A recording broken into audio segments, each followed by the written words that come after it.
그리고 당신 구원을 베풀어 주소서. 할렐루야. 주님께서 여러분과 함께 또한 사세의 영과 함께 마르코가 전한 거룩한 복음입니다.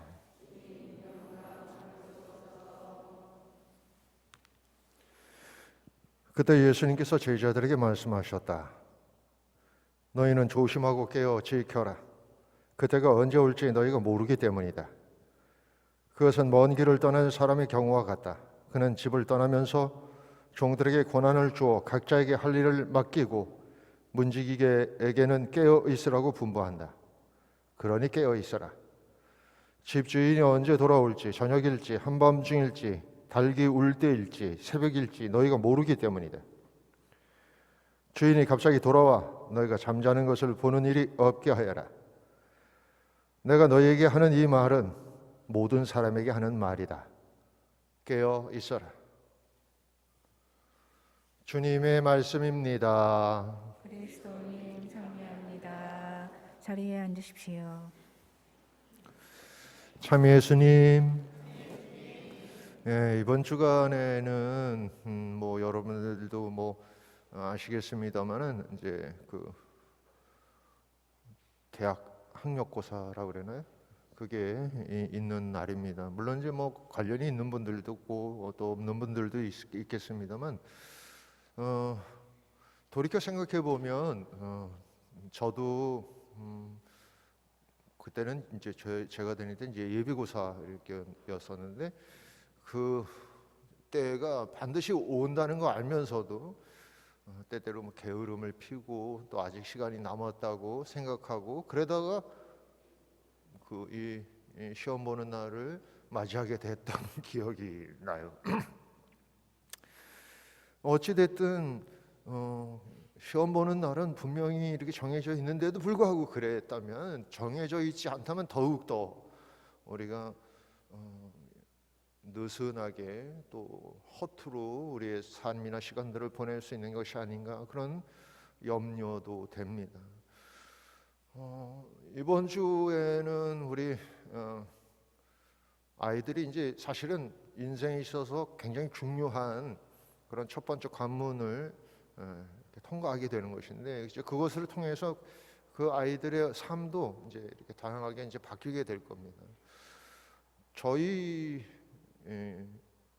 교회 안에도, 우리 교구 안에도 매우 기쁘고 행복한 일들이 있는데 몇 명이 부제품 몇 명? 13명? 13명이 부제품을 받고 20명이 사제서품을 받습니다. 이번 주에 받습니다. 근데 이제 그 친구들도 마찬가지. 저도 이제 신학교 생활을 해왔습니다만 10년 넘게 하니까 좀 더 이렇게 사제서품을 받게 될 때는 좀 더 준비를 더 잘할 걸, 뭔가 더 했어야 하는데, 그런 이제 약간의 후회감 같은 것들이 남게 되는데, 그것도 마찬가지로 언젠가는 내가 사실 소품을 받긴 받겠지만 그건 아직도 한참 뒤의 일로 여기기 때문에 내가 지금 무언가를 충실히 하는 것이 그렇게 쉬운 일은 아닙니다. 마찬가지로 우리 모두에게도 예수님께서 오시는 날이 있는데, 실제로는 우리가 이제 오늘 전례적으로는 첫날이고 그러긴 하지만 이 연중 마지막 주간에는 그 종말에 관한, 죽음에 관한 것들을 묵상하도록 교회는 우리에게 이제 복음을 들려줬었습니다. 그것과 이렇게 사실 맥을 같이 한다고 봅니다. 예수님이 오시는 때에는 사실은 모든 것이 새롭게 시작되는 때입니다. 우리의 소홀함이나 우리의 허물이나 우리의 잘못된 것들을 다 뒤로 하고 이제 새롭게 뭔가 다른 삶을 살 수 있게 되는 것이죠. 우리 학생들이 초등학교 유치원서부터 시작해서 초등학교, 중학교, 고등학교 다 비슷비슷하게 이렇게 지냈는지는 모르겠습니다만, 그 안에서도 어떤 놈들은 더 충실하게, 또 어떤 놈들은 더 게으르게, 또 어떤 놈들은 허투루 삶을 보냄으로써 이제 한 단계에서 완전히 다른 삶을 이렇게 살게 되는 것처럼 우리도 마찬가지로 하나님께서 오신다면, 예수님께서 다시 오시겠다고 약속하셨고 그 약속이 이루어진다면 우리는 지금까지 우리의 그런 삶들을 통해서 각각 다른 형태의 삶이 될 수 있다는 것이죠. 대림 시기는 사실 예수님을 기다리는 때이기도 합니다. 이게 크게 세 가지를 생각해 볼 수 있는데, 뭐냐면 이미 오셨던 예수님을 생각해 볼 수 있습니다. 2000년 전에 베들레헴이라는 곳에서 이렇게 무한하신 분이 유한한, 그리고 시공이 없는 분이 시공 안으로 이렇게 들어온 사건을 생각할 수 있겠고, 두 번째로는 이제 앞으로 오실 예수님을, 약속하신 그 오실 예수님을 기다리는 것일 수 있고, 세 번째로는 이미 우리 안에 있는 예수님을 발견하는 때일 수도 있습니다. 이 대림 시기는 사실은 우리가 어쩌면 하나의 훈련일 수 있어요. 그러니까 구체적으로는, 전례적으로는 성탄을 기다리는 때인데, 성탄이란 예수님께서 오시는 때이고, 예수님이 오시는 때에 우리는 어떤 준비를 해야 하고 어떤 마음가짐을 갖춰야 하고 하는 것들을 훈련하는, 연습하는 때일 수 있습니다. 근데 그때 어떻게 해야 되는가? 오늘 첫 주에는 깨어 있어라고 말하고 있는 거예요.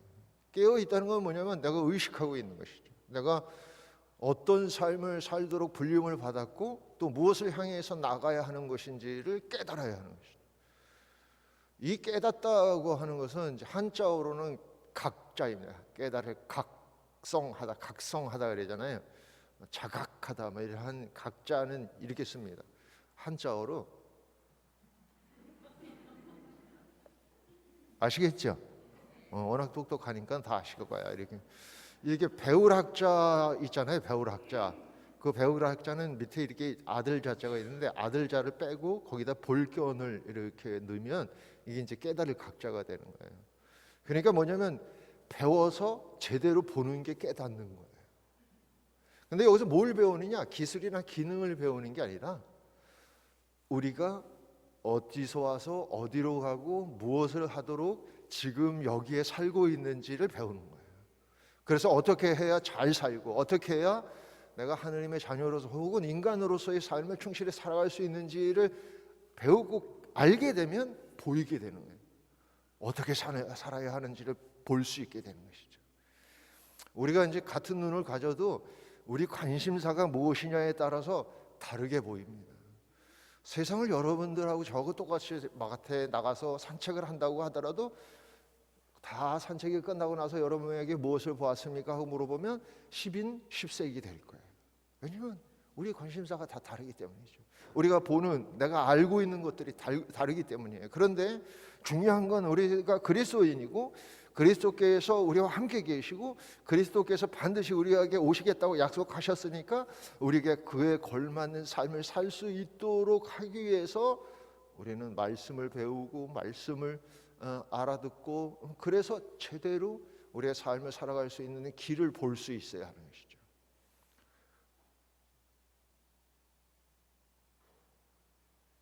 짧게 하겠다고 그랬으니까 여기까지만 하지 뭐.